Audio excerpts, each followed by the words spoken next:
据我推断，这个奸细应该还不知道我们在国外的行踪，他更不可能料到我们居然潜进了皇宫，所以我们暂时是安全的。有道理。好了，既然你们兄妹之间有此等传递消息的妙法，那朕也就放心了。那微臣先告退了。啊，等一下，皇上还有什么吩咐吗？真没想到，这么顺利就把铜匣找到了。早知这样，我跟师父也不用费尽心机进皇宫潜伏了。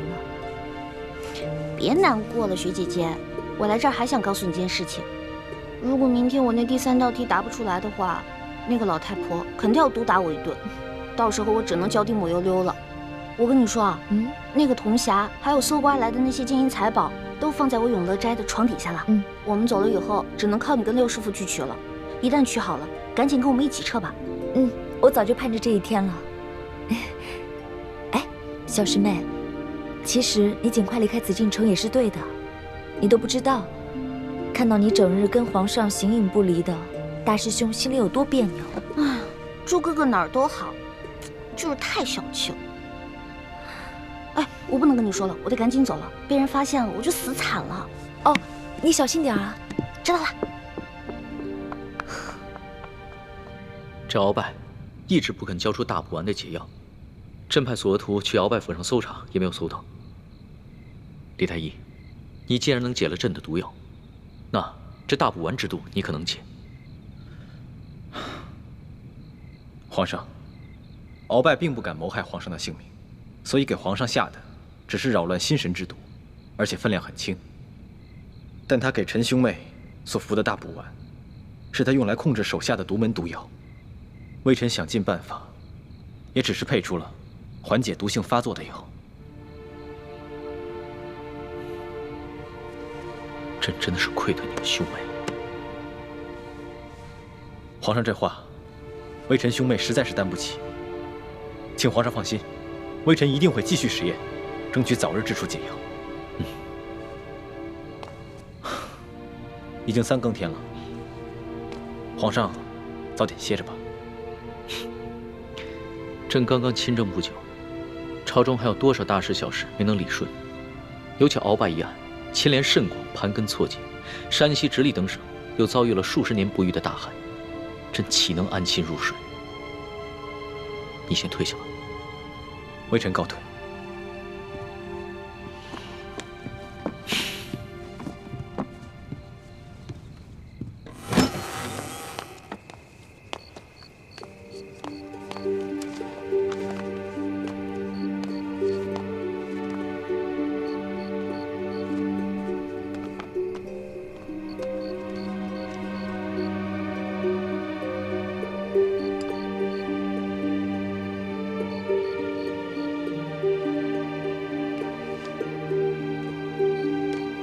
想不到他竟如此勤政。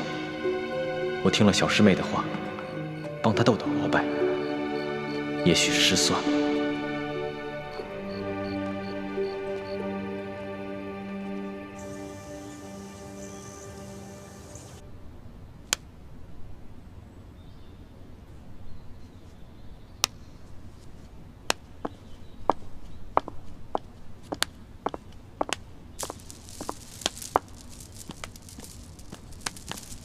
太皇太后吉祥，皇上吉祥，皇后娘娘吉祥。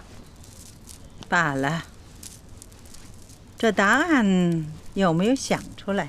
太皇太后，奴婢脑子实在太笨了，所以到现在答案还没有想出来。哦，那你可得要抓紧啊，这转眼就要正午了。不好意思了，龙小弟，5时一到我就会马上逃出宫去。我们也许就再也见不到面了。太皇太后，您跟皇上在这，奴婢实在太紧张了，能不能到门口去想啊？哀家准你了。哀家倒要看看你这小丫头还能耍出什么小花样来。奴婢绝不敢耍花样，多谢太皇太后，奴婢告退。慢着，野欢，外面日头大，这赏你一把扇子。以免你那小脑袋瓜子被晒伤了，更想不出来了。多谢等等，那扇子上有皇上新题的字吧？拿给哀家看看。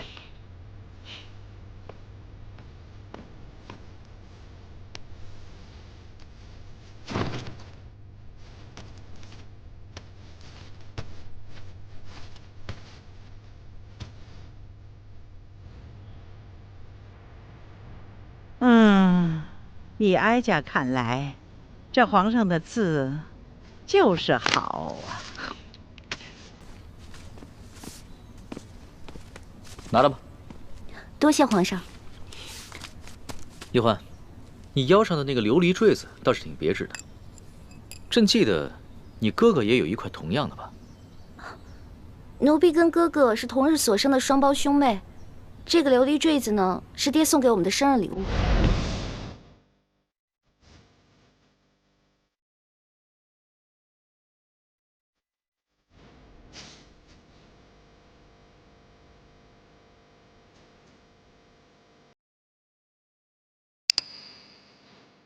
皇上，请看，这是一种特殊的药汁，用它写字，干后字就会消失，不留下任何痕迹。但是，透过这个彩色的琉璃坠，已经消失的字就会显现出来。是吗？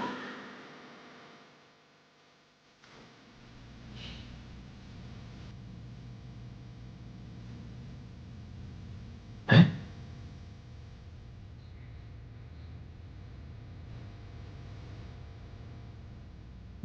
还真是，这个字又显出颜色来了，而且字体还变大了。这个琉璃坠其实是一个彩色的放大镜，是微臣的爹从一个西洋商人手中购得，送给臣和臣妹的10岁生日礼物。臣兄妹各有一个，随时带在身上。到时候，皇上只要将答案用这药汁抄写在这扇面之上，传递给臣妹即可。告诉她，用这个琉璃坠，她就会明白了。李太医，朕真的很羡慕你，能和易欢有这么美好有趣的童年。不像朕，10岁的时候就父母双亡，而且还不得不提防宫中各路势力的算计。行了，那你赶紧去吧，要是耽误了时间啊，朕也救不了你。多谢皇上。慢着，外面天气太热了，本宫就赏世淑姑娘一方丝巾，擦擦汗吧。多谢皇后，奴婢告退。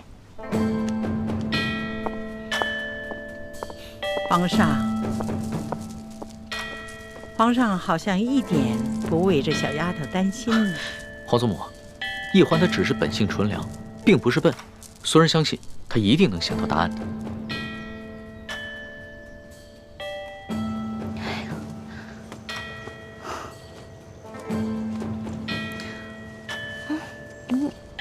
皇祖母小心。来，皇上，能不能叫2个人帮奴婢推下车啊？走了。这谢皇上，你们2个帮我推下车。哎，你扶我一把。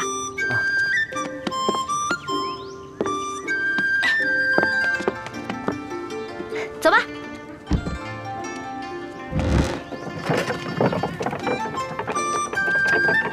好，停。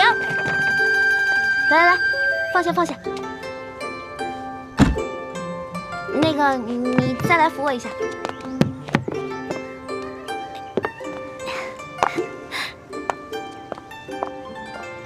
太后，您看啊，这只有推车的人才能推动这辆车，而乘车的人永远推不动这辆车。我说的对吗？好，这个答案妙。皇祖母，这个答案啊，不仅解了题，这好像还给我们所有人一个警示。这有些事啊，只有旁观者可为，而当局者永不可为。是啊，皇上你也应该明白了，这丫头可不像你说的那是个傻丫头，可是聪明着呢。你可不能当局者迷呀。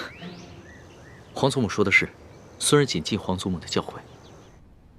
真没想到，这个李易欢居然如此聪明。你赐给他的那个丝巾，最后看了吗？妾身昨晚在听到皇祖母的一番话后，将这第3道考题的答案画在了丝巾上。他先答出题后，才打开丝巾，看到了答案。你果真聪明，哀家一点你就通。啊，你的相助啊，皇上和李易欢是心知肚明的，尤其是皇上，对你的大度会暗中感激的。皇后啊，只是个名分，你必须攥住皇上的心，你的地位方能稳固。多谢皇祖母提点。义父，叔父不当差的时候，时常爱去城郊的镜湖钓鱼散心。你可以到镜湖附近等着，找机会跟他相认。好，到时候我就假装跟他邂逅，绝口不提你和易欢。好，那我就预祝义父跟叔父顺利相认。但愿了。这么多年过去了，我真不知道，乍一看到我这个亲哥哥出现在面前，他会是什么反应。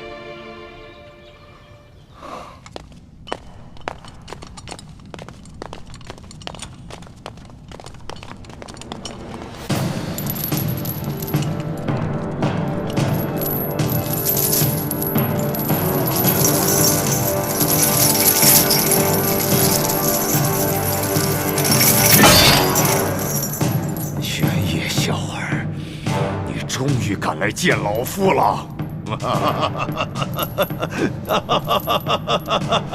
鳌拜，在牢里待了这么多天，想明白了吗？可有悔恨之心？老夫当然有罪。老夫这第一罪，当年不该冒死从乱军中救回太宗皇帝。老夫第二罪，不该征战沙场，出生入死，为你们爱新觉罗家族打下这片江山。老夫第三罪，不该对先帝于忠尽心尽力地辅佐你这个黄毛小儿。老夫第四罪，明知你翅膀硬了，要来诛杀老臣了，要独揽大权了，老夫未能先下手为强，除掉你这个昏君。事到如今，你还睡在几十年前的功劳簿上，丝毫没有反省。你圈地害民，党同伐异，欺君罔上，弄权误国之罪。要不是你当年救过太宗皇帝，要不是你为大清朝立过那么大的军功，朕就算砍你脑袋100遍都不为过。老夫现在是做了阶下囚，这一生的功过随你红口白牙怎么说。但是玄烨，我告诉你，你不要以为你除掉了老夫，你的皇位就能够坐稳了。在你身边潜伏着2条毒蛇，他们随时都会要了你的命。你说的什么意思？朕不明白。那老夫就告诉你，你以为李建清和李易欢兄妹2人是真心对你效忠的吗？他们实际上是在挑起你我君臣之间内斗，居心叵测。他们帮助你擒拿住老夫，只是为了骗取你的信任罢了。在你未动手之前，那个李建清就来找过老夫，把你的计划悄悄地告诉了老夫。老夫只是一时拖大，以为就凭你训练的那几个会摔跤的少年，怎么能拿下老夫这大清第一勇士呢？也没料到那李氏兄妹2人居然会反水，这才让你侥幸的险胜了。皇上，鳌拜这会儿也许说的是实情，难怪他事先就服下了解药。你让李公公赐给他的毒茶也失去了效力，也许真的是有奸细给他透露了风声。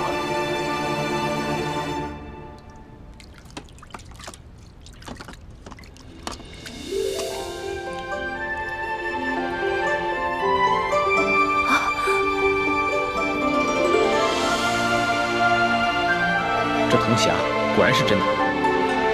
欢妹，你太厉害了，这么艰巨的任务居然被你完成了。是谁啊？平时老说我这个不行那个不行的，现在知道夸我啦？欢妹，我是你大师兄，又是你未来的夫君。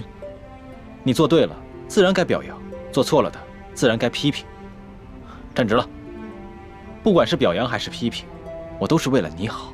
哎，知道了。从小到大就这么几句，我耳朵都听出茧子来了。欢妹，我发现进宫以后，你越来越讨厌我了。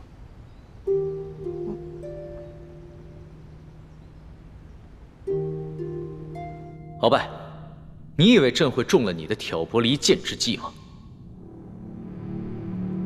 是，皇上，鳌拜也许死到临头了，还要这样搞挑拨离间的小动作。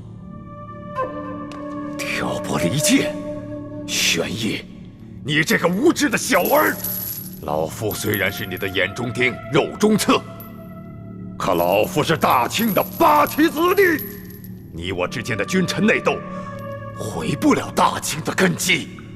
而那个李氏兄妹，他们不一样，他们来历不明，行为诡异，说不定就是那前明的余孽。是，你鳌拜是满族，李氏兄妹是汉族，可是拿匕首刺向朕的是你鳌拜，而挺身而出替朕挡刀的是李欢。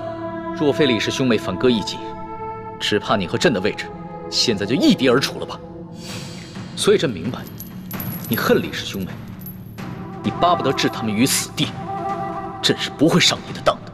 玄烨小儿，你果真是一个没有出息的君王。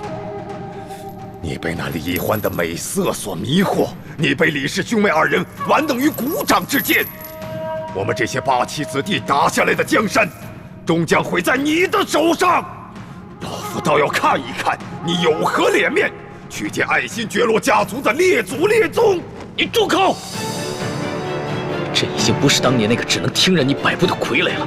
你要是再在朕的面前出言不敬，朕就让你的血溅在朕的龙袍之上！来吧！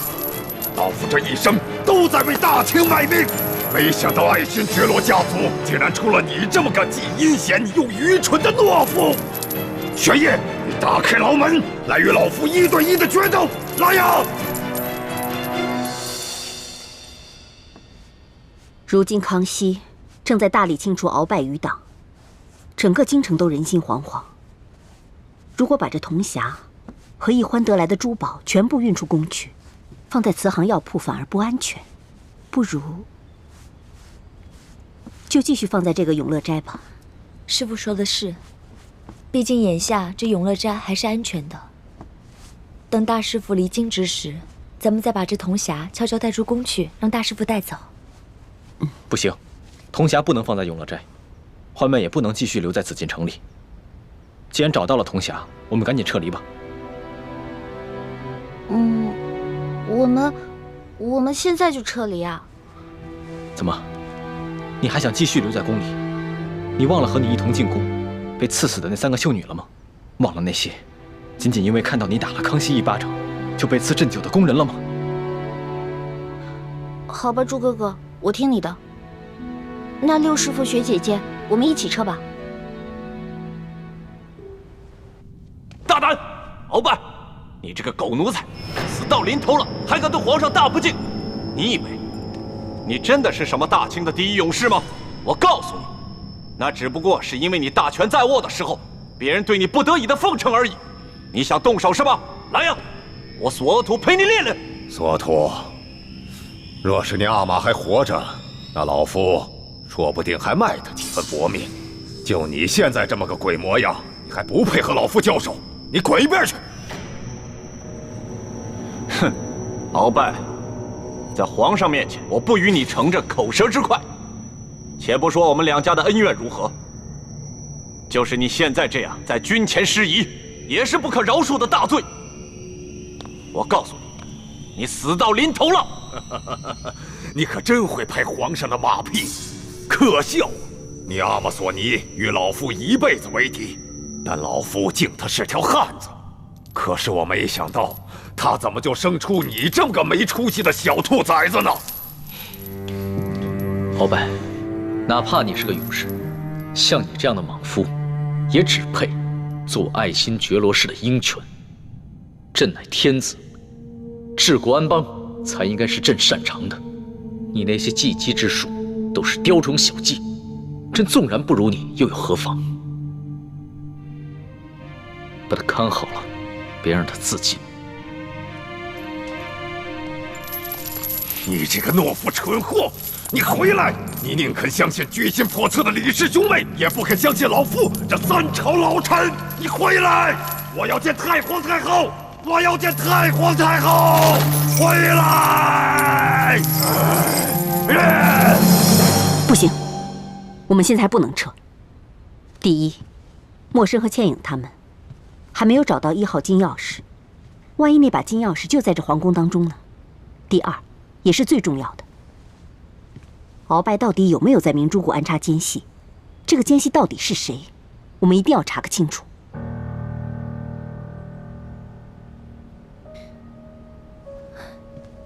大师兄，要不这样吧，你跟易欢先撤吧，我和六师傅继续留在宫中，剩下的任务就交给我们吧。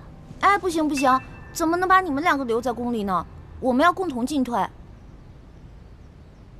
太子，如今康熙对你和易欢极为信任，想要查出明珠谷中的奸细到底是谁，你们比我和倾城的机会大很多。眼下的确还不是撤离的时候。六师傅，是我思虑不周，我只想着让易欢赶紧离开康熙，以免受他蛊惑。一时情急，居然把查奸细这等大事抛在脑后了。太子，你平常行事的确很冷静，但是有些事情牵扯到易欢的时候，就很容易冲动。义父，你还是尽快跟叔父相认吧，说不定叔父知道鳌拜潜藏在明珠谷的奸细是谁。也只好如此了。不过，不管结果如何，这件事情你都不要告诉易欢，更不要告诉倾城，还有你六师傅。义父，其实倾城和六师傅跟易欢真的不一样，他们的嘴巴都很紧。我不是不信任你六师傅，只是我身为大明义士联盟的盟主，却有一个在清廷皇宫任大内总管的亲弟弟。这件事情如果传了出去，我又有何面目去见联盟的同仁呢？徒儿明白了。但愿叔父顾念骨肉亲情，能投靠咱们联盟，做咱们的内应。我总是觉得有点不太可能。但愿吧，但愿我李氏的列祖列宗能够庇佑，保佑我这个弟弟能够弃暗投明。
船家，你现在吹的是什么曲子啊？我怎么听着这么耳熟啊？好像是在哪儿听过一样。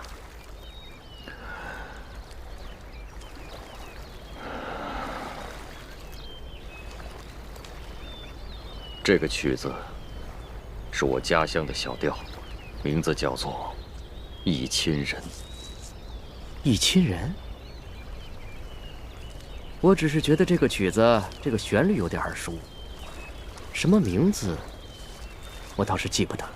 这首曲子是我老爹在世的时候最喜欢吹的，我的弟弟也特别爱听。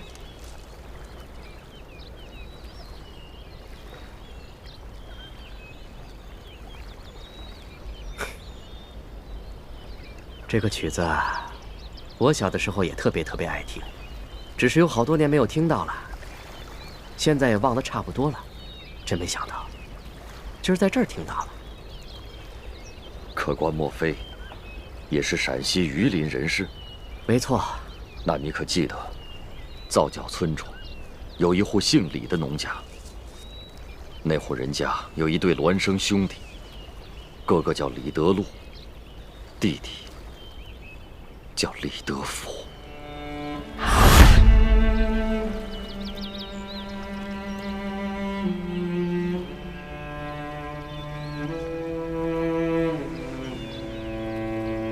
你是？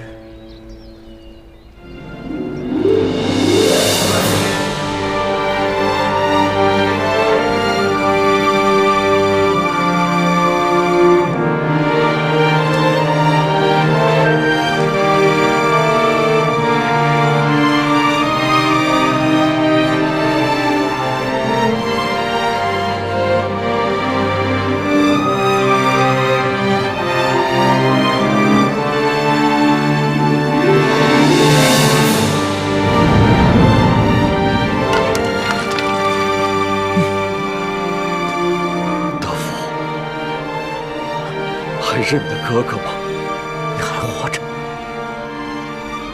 你没死？德福，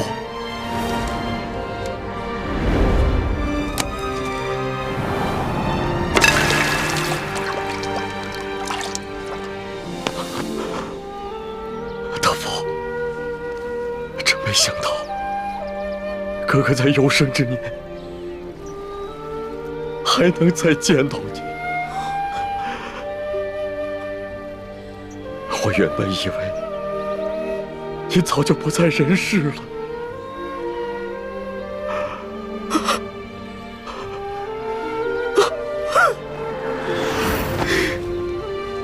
哥，德福，哥，德福。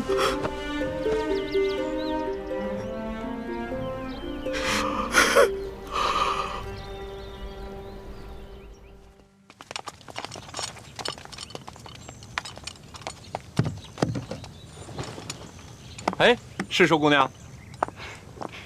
索大人，什么事儿这么着急啊？我告诉你啊，我在这鳌拜府当中又发现了一间小小的密室，这打不完的解药说不定就藏在里面。可是这些工匠呢，笨手笨脚的，打不开那个机关。我想这怎么办呢？我想来想去，就想到了史书姑娘你。我也不知道能不能打开，但是我去试试吧。哎呀，太好了，快请吧，走。大哥可成家了，嫂子可贤惠，有几个子女？成家了，有3个孩子，2儿1女。至于你嫂子，她早已不在人世了。是啊，这世道原本就不太平，又有几家人能够骨肉相守的。大哥即便如此不幸，也比小弟强多了。当年你引开追兵之后，我就一个人在外四处流浪，到处打听你的下落。后来多尔衮把我抢了去，在他府上做了奴才。几年之后，他见我做事机灵，就把我净了身，送到皇太极身边伺候。那时候，我本已有了心仪的姑娘，却被迫做了这不男不女的太监。小弟啊，这么多年你受苦了。大哥真的没有想到，你还能认我这个哥哥。我原本以为你现在在紫禁城中是要风得风，要雨得雨，而我却是穷困潦倒。我真没想到，你还能认我。哥，你说的这是什么话呀？我在这个世界上，就你这么一个亲人了，我怎么会不认你呢？哥，我如今有了用不完的金山银山，正愁没人跟我分享呢。这下好了，你来了，哥，你把侄儿侄女都接进京来，我在京城给你买一处大宅院，然后再续几房妻妾，咱们兄弟好好享受这下半辈子。弟弟啊，你的这番心意，哥哥心领了。但是哥哥这次找你，并不是为了你的钱财。哥，你一定是想谋一个好的差事，对不对？你放心，包在小弟我的身上。1个月之内，我先给你谋个闲职，年内呢，我再找机会把你外放到一个油水充足的富庶之地，怎么样？我也不是为了做官，既不想发财，又不想做官，哥，那你到底想要什么？只要兄弟能办得到的，绝对没问题。德福，你知道哥哥现在是什么身份吗？什么身份？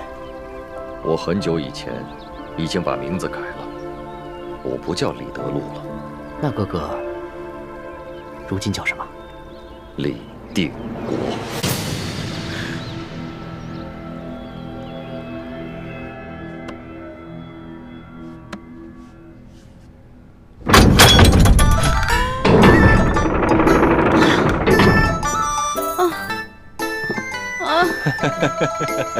累死我了！哎呀，世淑姑娘，真是辛苦你了啊！苏大人吃。索大人，我查看一下。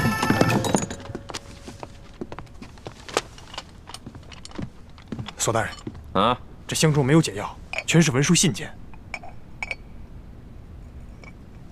没有解药，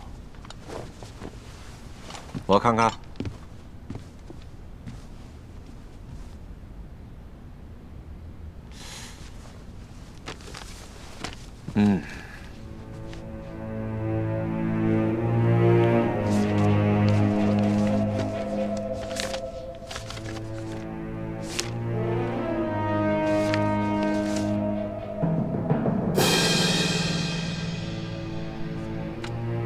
纳赛，在。把这2个箱子给我封起来，抬进宫去，呈给皇上。德福，你可愿意跟哥哥一起共干一番大事业，光复我大明王朝？德福，你倒是说话呀！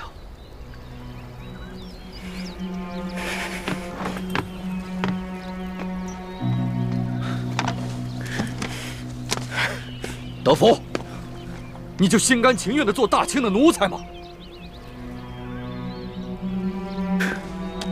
做大清的奴才怎么了？他中明王朝给过我什么？杀死了我的爹娘，饿死了一整村子的人，害得我们骨肉分离，逼得我走投无路，只能在死尸堆里面抛尸的。后来还被迫做了这不男不女的太监。我辛辛苦苦了30多年，我苦熬了30多年，如今你却让我为朱氏的后人去冒杀头的危险。德福，你听我说。我不听。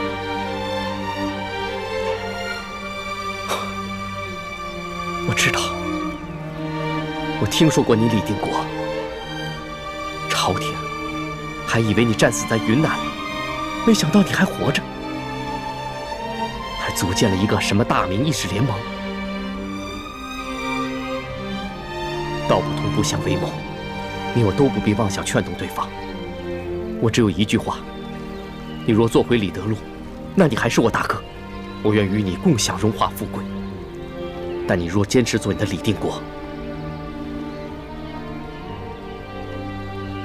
那你我就当彼此早在40年前都死了吧。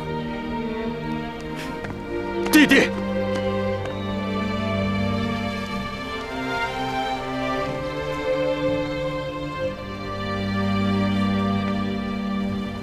哥，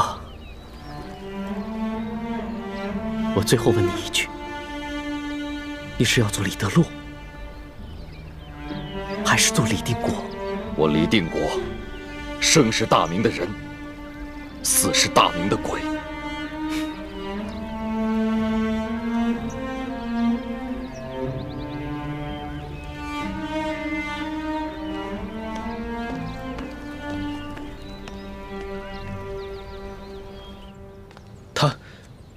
他就这么走了？我还指望着能从他那里打听到有关鳌拜内奸的消息。义父，那我们现在该怎么办？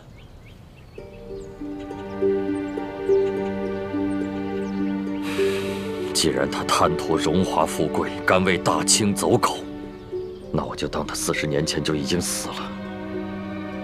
现在的他，就只是大内总管李德福，不再是我的弟弟。你们以后行事，一切以我联盟利益为重，切不要顾及我和他的兄弟之情。他中了鳌拜的大补丸之毒，现如今，鳌拜被关进了天牢。若没有康熙的手令，谁也不能见他。鳌拜没有办法把美曰大补丸之毒的解药给他。义父，你看，我是否要把彻底解除大补丸之毒的解药给他呢？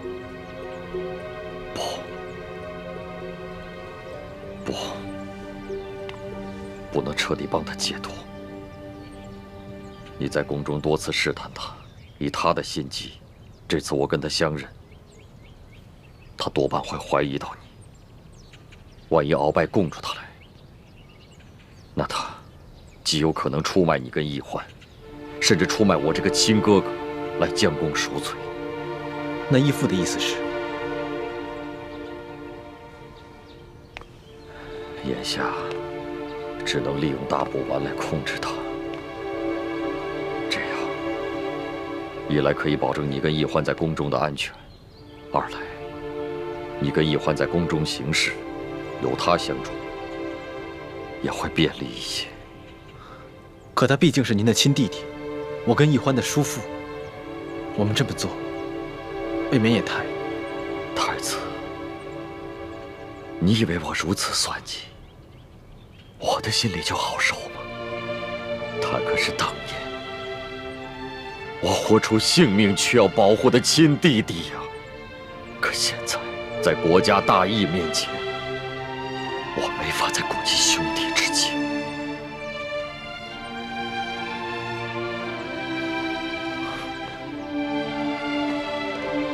朱慈轩代表朱氏所有人和逝去的列祖列宗，多谢晋王大义。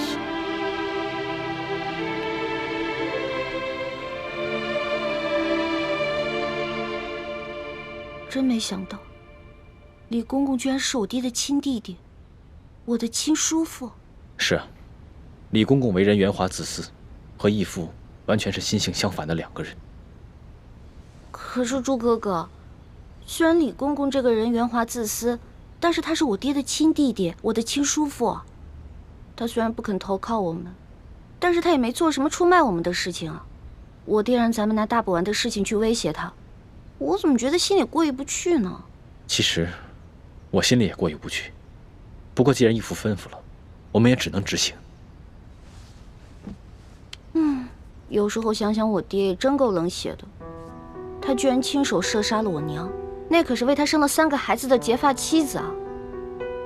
当时他还射了我一箭，还好我身上有个玉佩，要不然，我早就没命了。环妹，你千万别这么说。若是让义父听到了，他该有多伤心呢？义父也是迫不得已，舍小我取大义，就像古时候舍弃自己的亲生儿子而救护赵氏孤儿的义士程婴。可我从来不觉得程婴做得对啊，为什么他的儿子要替赵氏孤儿去死呢？2个孩子的命难道不一样重要吗？从小我一直不明白，为什么我爹总觉得你跟你父皇的命要比我跟我娘的命更重要？越说越不像话了，这就是君臣父子伦理纲常。你记住了，这话千万不能让义父听到。知道了，我这不偷偷跟你一个人说吗？我知道我说这些话大逆不道，以后不说行了呗。哎，千万别跟我爹说。你知道就好。环妹，你记住了，平时再怎么任性，再怎么胡言乱语都没关系，唯有这些有违伦理纲常的话，千万不能再说了，知道吗？哦，你怎么跟龙小弟一样啊？严肃起来让我心里特别害怕。不跟你说，我要去找我龙小弟玩了。环妹。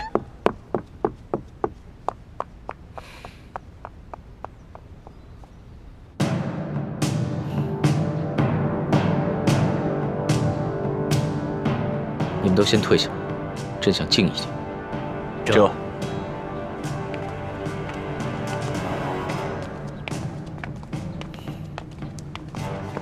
龙小弟，你也退下吧。今天怎么了？连龙小弟也这么严肃？你说什么？没什么。那奴婢告退了。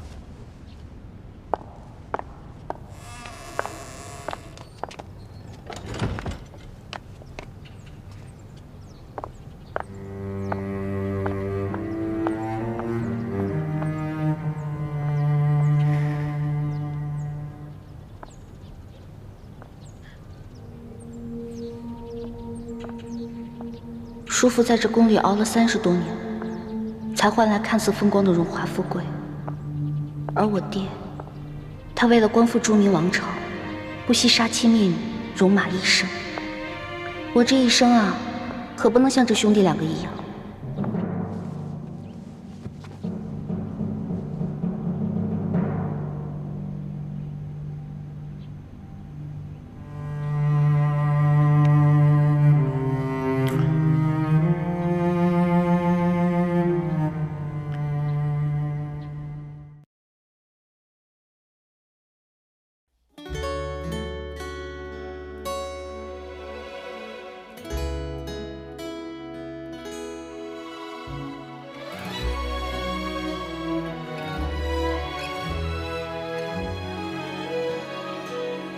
春秋两岸，时光催尽放可叹。一生的愿，将心留于人世间。手握乾坤，仙风女子在云端。花开之间，留蝴蝶掌心清泉。天与地，开在眉间，谈千秋，万事还原，心中细流，回远方清泉，回首一生路漫漫。天与地，开在眉间，谈千秋，万事还原，书继续情。